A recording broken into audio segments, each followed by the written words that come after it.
جو مومن ہیں وہ تو اللہ کی راہ میں لڑتے ہیں، اور جو کافر ہیں وہ شیطان کی راہ میں لڑتے ہیں۔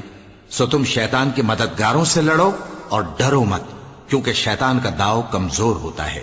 بھلا تم نے ان لوگوں کو نہیں دیکھا جن کو پہلے یہ حکم دیا گیا تھا کہ اپنے ہاتھوں کو جنگ سے روکے رہو اور نماز پڑھتے اور زکات دیتے رہو؟ پھر جب ان پر جہاد فرض کر دیا گیا تو بعض لوگ ان میں سے لوگوں سے یوں ڈرنے لگے جیسے اللہ سے ڈرا کرتے ہیں، بلکہ اس سے بھی زیادہ، اور کہنے لگے کہ اے اللہ، تو نے ہم پر جہاد جلد کیوں فرض کر دیا؟ تھوڑی مدت اور ہمیں کیوں مہلت نہ دی؟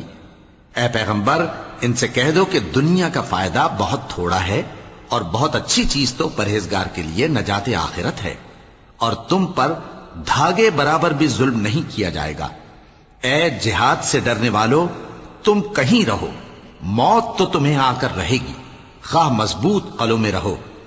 اور ان لوگوں کو اگر کوئی فائدہ پہنچتا ہے تو کہتے ہیں یہ اللہ کی طرف سے ہے، اور اگر کوئی مصیبت پہنچتی ہے تو اے پیغمبر تم سے کہتے ہیں کہ یہ آپ کی وجہ سے ہمیں پہنچی ہے۔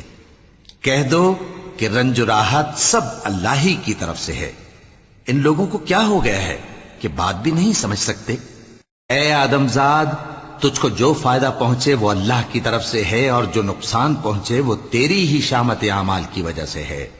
اور اے نبی، ہم نے تم کو لوگوں کی ہدایت کے لیے پیغمبر بنا کر بھیجا ہے، اور اس بات کا اللہ ہی گواہ کافی ہے۔